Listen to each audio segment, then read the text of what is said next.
해병대원 순직 문제였습니다. 역시 우리 국민들을 위해서 헌신하다가 본인의 생명을 잃은 대표적인 사안인데, 이 문제는 우리 국가의 책임이 또 직접적 책임이 크지 않습니까? 근데 그 진상을 규명하는 과정에서 이런 얘기가 있었다고 합니다.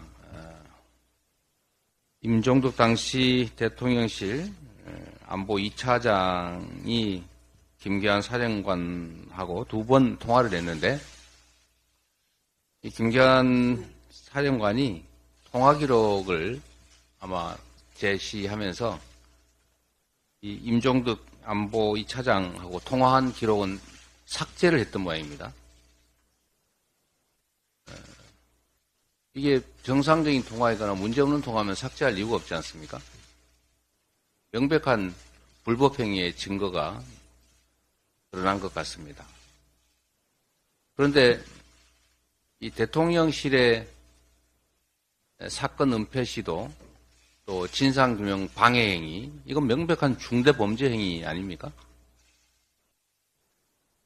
지금도 이 진상은 드러나지 않고 있습니다.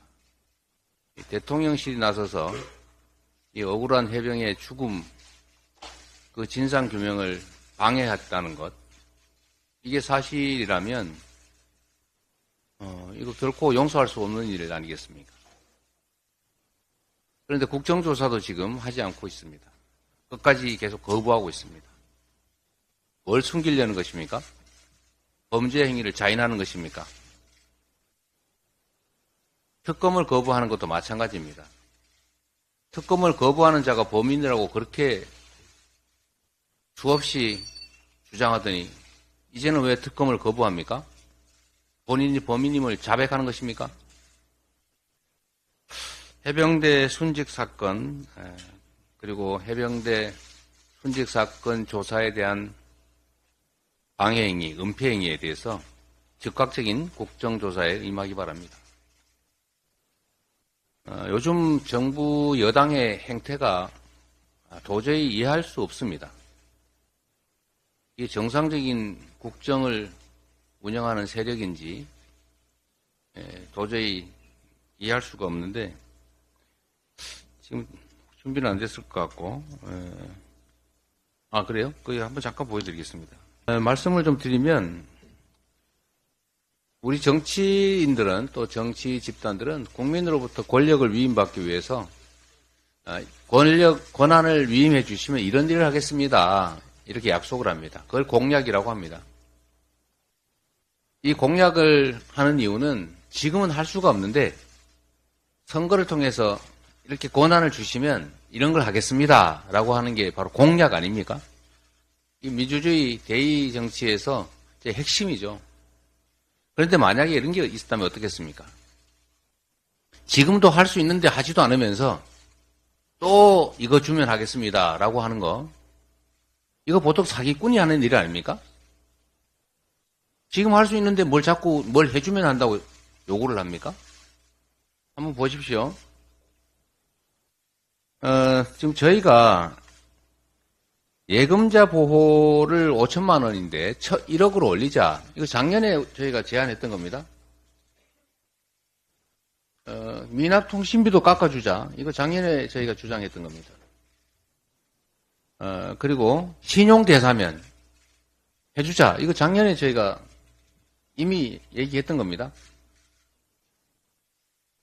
지금 하면 됩니다. 정부가 권한을 갖고 있지 않습니까? 지금도 법률 개정 제안하면 저희가 바로 응할 것이고, 지금도 신용대사면 정부가 하면 되지 않습니까? 왜 안 합니까? 지금도 할 수 있는데 하지도 않으면서 총선에서 표를 주면 그때 하겠습니다, 이렇게 말하는데, 지금 집행 권한을 가지고 할 수 있는데도 안 하는 정부 여당이 총선에서 표를 주면 그때는 하겠습니까? 이거 말고도 수없이 많습니다. 심지어 자신들이 대선 때 약속했던 거, 지난 총선 때 약속했던 거 다시 반복해서 또 공약하는 거 앞으로 수없이 나올 겁니다. 이런 거는 국민의 주권을 위임받겠다고 하는 정상적인 정치 집단이 하는 일이 아니라 사기 집단이 하는 거라고 생각이 됩니다. 누가 그랬던데 정책 사기라고. 이거 사실은 금전 사기보다 더 나쁜 겁니다. 돈을 거짓말을 해서 타인의 돈을 뺏는 것, 이걸 사기라고 하는데 거짓말을 해서 국민의 주권을 뺏는 것, 이거 더 큰 잘못 아니겠습니까? 정치를 이런 식으로 하면 안 됩니다. 그리고 국정을 담당하는 정부 여당은 자신들이 국정을 주도하고 일을 하면서 할 수 있는 걸 하고 야당이 못하게 하면 설득하고 타협하고 이래야지.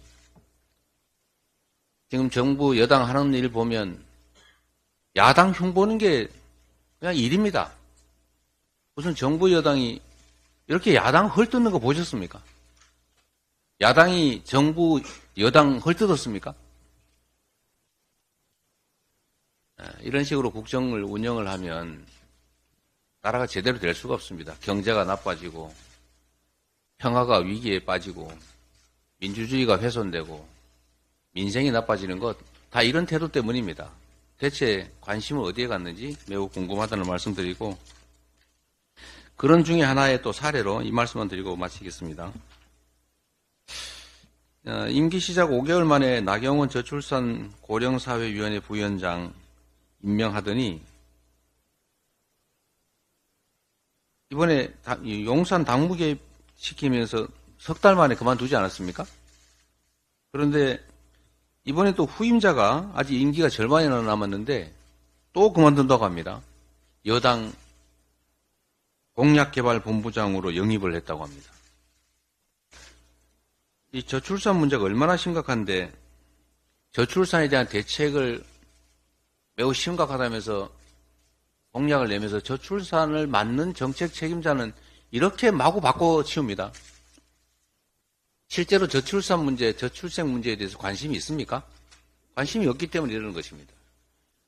맡겨진 정치 권력을, 국가 권력을 자신들의 정치적 이익을 위해서 남용을 하느라고 이 국정을 팽개치는 것 아니겠습니까?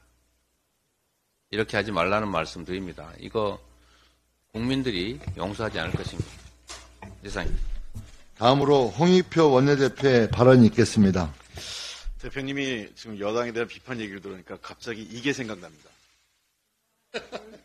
이게 무슨 의미인지 아십니까? 이 주로 영미권에서는 남의 말을 인용할 때 또는 약간 조롱성 강조할 때, 그래서 외국의 정치 지도자 중에서 제일 이걸 자주 쓰는 사람이 트럼프 전 대통령인데요. 말씀하실 때도 이거를 하면서 그 인용하거나 강조하시는 그 한동훈 비대위원장이 남의 정책을 표절하는 것은 쿼터를 안 달면 이건 정책 표절입니다. 사기고. 뭐 좋은 정책이면 잘 베껴서 잘 써주시면 좋겠는데 표절만 하고 실제 정책은 안 할까 봐 걱정입니다.